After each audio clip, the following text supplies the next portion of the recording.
مگر اب تو وہ بھی بات نہ رہی زاغوں کے تصرف میں، عقابوں کے نشے میں۔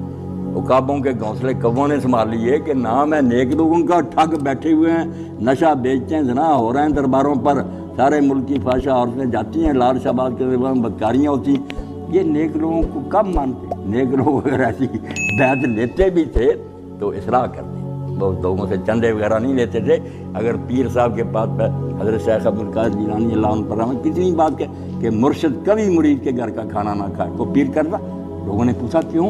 فرمایا مرید ابھی خیال نہیں کرتا، حلال حرام سب اکٹھا کر رہا، مرشد کو چاہیے اپنا کھانا اس کو کھلائے تاکہ اس میں نور پیدا ہو، ان کا مشکوک کھانا نہ کھائے۔ کوئی پیر آئے گا اس پر؟ نہیں۔ اب تو حال یہ ہے کہ گھر پیر کا بجلی کے چراغوں سے ہے روشن، ہم کو تو میسر نہیں مٹی کے لیے۔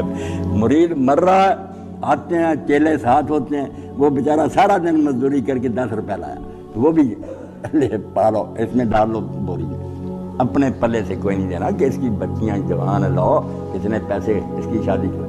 تو یہ بیعت کا نام لے کر بالکل فراڈ کریں، وہ بیعت کہاں گئی؟ ابراہیم لودھی اتنے بڑے سلطان تھے ہندوستان کے، ایک شخص سے انہوں نے کہا کہ حضرت مجھے آپ مرید کے، انہوں نے کہا اس شرط پر کروں گا کہ نہ میں تجھے ملنے آؤں گا، نہ تو مجھے آنا، نہ کوئی مجھے پیسہ بھیجنا، کبھی نہ میری کوئی خدمت کرنا، جو میں ہدایتیں دی اس پر عمل کرو۔ پھر بھی کوئی بات چیت بیعت کی۔ اب کیا بیعت کے نام پر فراڈ، ساری عمر مرید حرام کاریاں کرتا رہے، بس میں فلاں سلسلے سے منسلک ہوں، فلاں کو مار رہا ہوں، یہ کوئی نہیں، وہ نہ وہ بیعت ہے نہ کوئی فائدہ۔ اللہ